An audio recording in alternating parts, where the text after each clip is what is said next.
जय श्री राम बंधुओं, हर हर महादेव, जय माता दी। मैं एक स्तोत्र के बारे में बता रहा हूँ। किस प्रकार से इस स्तोत्र का पाठ करने से महालक्ष्मी माता अति प्रसन्न होती हैं, उसके बारे में मैं बता रहा हूँ। इस स्तोत्र का नाम है कनकधारा स्तोत्र। इसको नित्य प्रति पाठ करने से महालक्ष्मी जी की विशेष कृपा प्राप्त होती है। उसके पीछे एक कथा है, उसके बारे में मैं बता रहा हूँ। आप सभी ध्यानपूर्वक इस कथा को श्रवण करेंगे कि क्यों कनकधारा स्तोत्र का पाठ करने से महालक्ष्मी जी की कृपा प्राप्त होती है।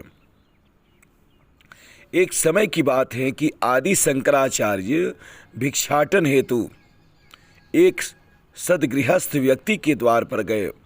वह अत्यंत दीन एवं विपन्न अवस्था में जीवन यापन कर रहा था। आचार्य जी ने 2 बार कहा, भिक्षाम देहि भिक्षाम देहि। भक्तिमती गृहिणी ने एक तेजस्वी याचक को अपने द्वार पर देखा तो बड़े असमंजस में पड़ गई कि उसके पास तो देने के लिए कुछ है नहीं। वह अतिथि को भिक्षा के लिए क्या दे, कहाँ से ला करके दे। फिर भी वह अपने घर में घूम घूम करके देखने लगी कि शायद भिक्षा में कोई चीज़ मिल जाए। उसे अपनी अवस्था पर रोना आ रहा था।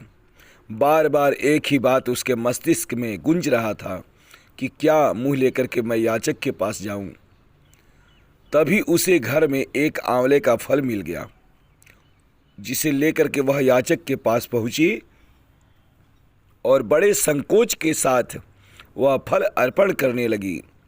शंकराचार्य जी को उसकी दुखावस्था पर बड़ा तरस आ गया।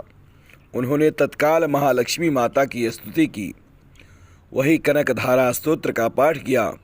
उनकी वाणी से अनायास ही ऐसी करुणापूर्ण ध्वनि प्रफुल्लित हुई, जिसे सुनकर के भगवान नारायण की वात्सल्यमयी भगवती महालक्ष्मी तत्क्षण वहीं पे शंकराचार्य जी के सामने अपने त्रिभुवन मोहिनी रूप में प्रकट हो गई और मधुर स्वर में पूछने लगी कि हे आचार्य, आपने मुझे क्यों स्मरण किया, किस लिए हमको बुलाए हैं। तब आचार्य जी हाथ जोड़ करके बोलने लगे कि हे माँ देवी, आप मेरी विनती पर ध्यान देते हुए इस दरिद्र दंपति परिवार पर अपनी कृपा की वर्षा करें। मैं आपके आशय को समझ गई।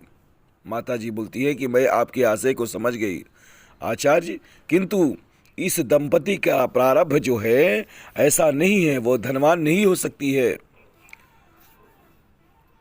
इसे इस जन्म में धन की प्राप्ति नहीं हो सकती है।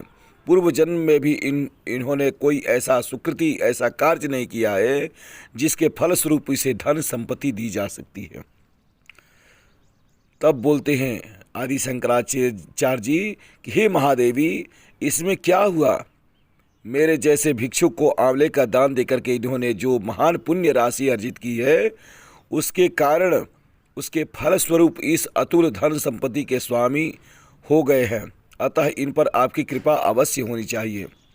शंकराचार्य जी की इस युक्ति का खंडन भगवती महालक्ष्मी नहीं कर पाई और उसी समय उस दंपति के घर के आंगन में सोने की वर्षा कर दी, जिसके फलस्वरूप उसका दरिद्रय सदैव के लिए दूर हो गया और वह प्रचुर धन संपत्ति के स्वामिनी हो गई।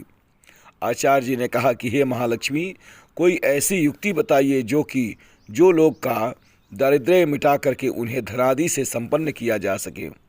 तब महालक्ष्मी जी ने कहा कि हे आचार्य, आपने जो पाठ किया कनकधारा स्तोत्र का, इसको पाठ करे जो मनुष्य करेगा, पूरी आस्था, सुचिया, विश्वास और श्रद्धा के साथ जो इस स्तोत्र का पाठ करेगा, उसका दारिद्र्य अवश्य ही दूर हो जाएगा और उसे निश्चय ही